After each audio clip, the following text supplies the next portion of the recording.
Imagine a country so small you could miss it on a map, a quiet green speck on the northern coast of Borneo. Its name is Brunei, and on the surface it is a picture of perfect, untroubled prosperity. There are no slums, no visible poverty, no citizens struggling to pay for a doctor or an education. The streets are impeccably clean, the buildings modern, the silence profound. This peace, this stability, is the gift of a single family, the royal house of Bolkiah, and of a single man, Sultan Hassanal Bolkiah. He is not merely a ruler, he is one of the wealthiest individuals in human history, a monarch whose life is a testament to almost unimaginable opulence.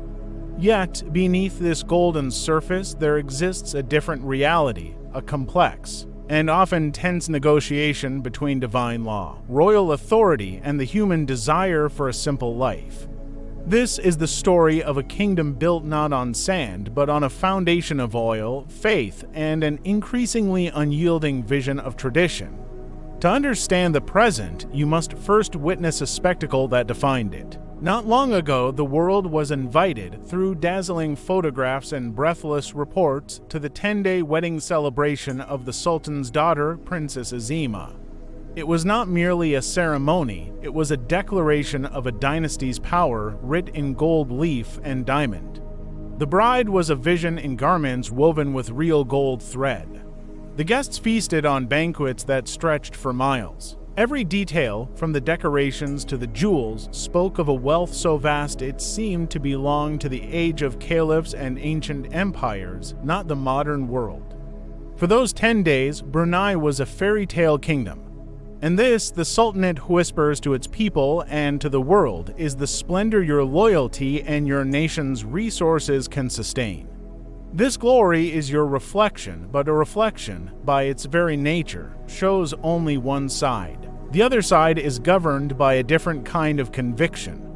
In recent years, the Sultan has undertaken a profound transformation of his realm, moving it steadily and irrevocably toward a rigid interpretation of Islamic law.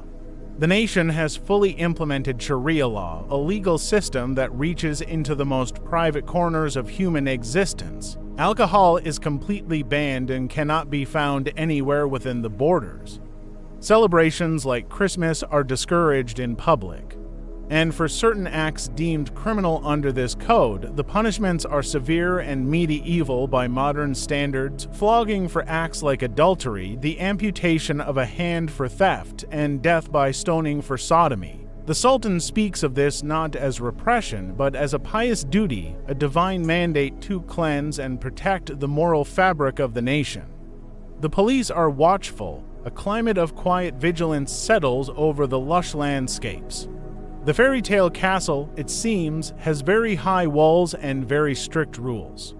This system is not presented as a harsh imposition, but as a sacred covenant. It is packaged within a unique national philosophy called the Malay Islamic Monarchy, or Malayu Islam Beraya.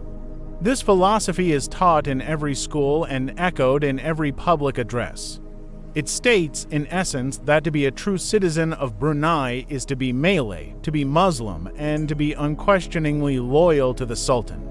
In return for this conformity, the state provides a life of remarkable material security. The government funds your education from the first day of school to the last day of university abroad. It provides free, high-quality health care. It subsidizes your housing, your fuel, your food. There are no income taxes. It is a comprehensive bargain, your obedience and your faith, in exchange for a cradle-to-grave safety net.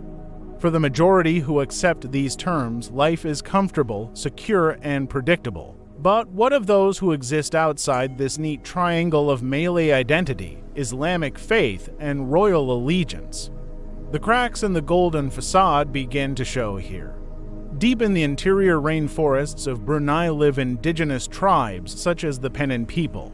They are not ethnic Malay, and many of them have held steadfastly to their own animist beliefs or to Christianity. Their story is strikingly different. Often, they live in relative poverty, in villages that lack the pristine infrastructure of the coastal cities. They may be granted citizenship, but their access to the full benefits of the Sultan's welfare state is sometimes limited, contingent on a conversion they do not wish to make. They are citizens, yet they are on the periphery of the national project, a living reminder that the kingdom's prosperity is not entirely universal. Their persistence is a quiet testament to a different kind of faith, one that the state cannot easily absorb into its guiding philosophy. Therefore, Brunei today stands at a quiet crossroads, a nation suspended between two powerful forces.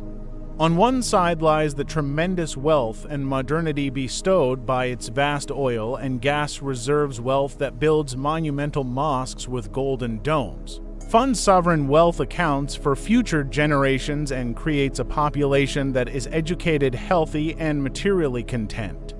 On the other side lies the powerful pull of an austere traditionalism, a deliberate retreat from the perceived moral decay of the Western world, and an attempt to build a flawless Islamic society under the watchful eye of a benevolent yet absolute patriarch.